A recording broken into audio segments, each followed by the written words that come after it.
Alors bonjour chers élèves, aujourd'hui je vais vous montrer comment faire deux points de fuite.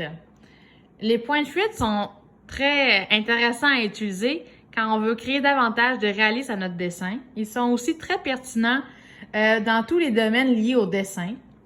Par exemple, artiste peintre, graphiste, concepteur de voitures, créateur de vêtements, concepteur de jeux vidéo ou de pages web. Avant de commencer, il faut déterminer la hauteur de notre ligne d'horizon.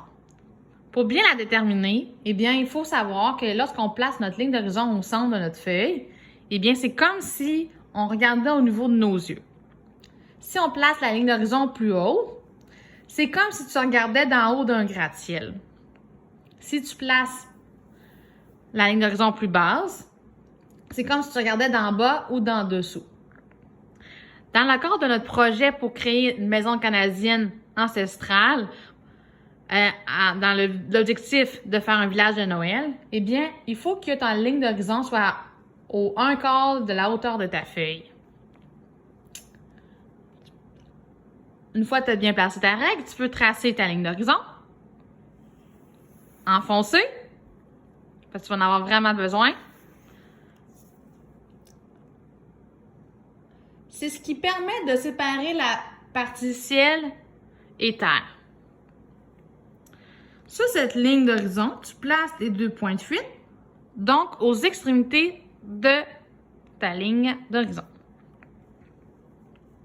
Pour placer le point levant de la maison, il faut tracer une ligne verticale en bas de la ligne d'horizon.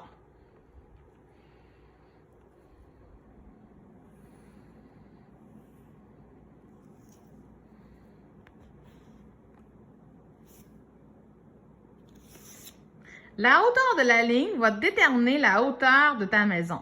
Il faut donc penser aux proportions, c'est-à-dire le toit versus le bas de ta maison.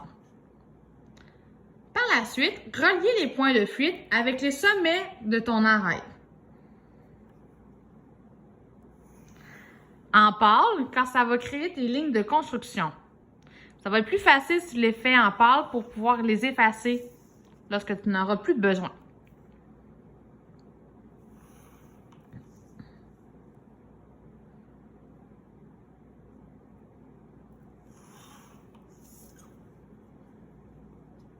Après, tu dois faire les lignes verticales.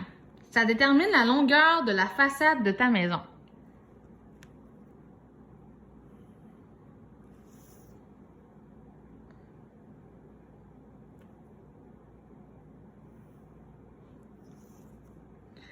Relier tous les sommets des lignes verticales avec les points de fuite pour créer un prisme rectangulaire.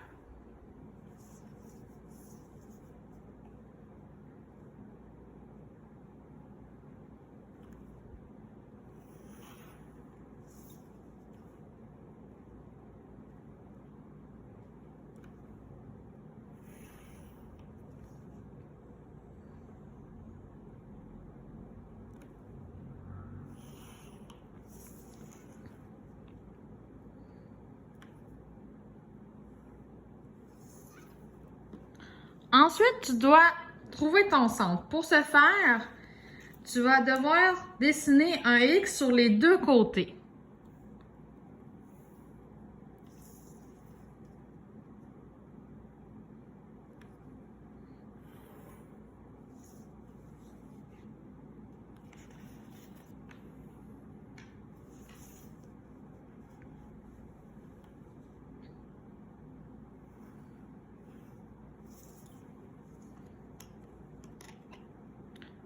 Puis, tu dois ajouter une ligne parallèle en passant par le centre du X pour déterminer la ligne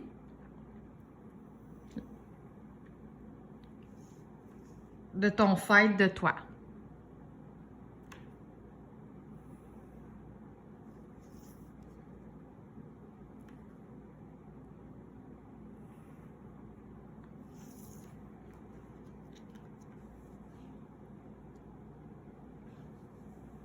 Tracez la ligne de construction en reliant les deux sommets des lignes tracées précédemment.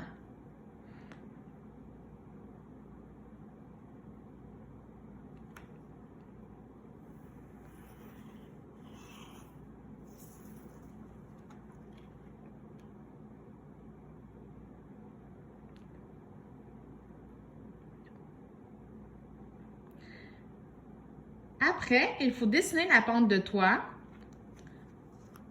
Il faut relier le feutre avec les coins.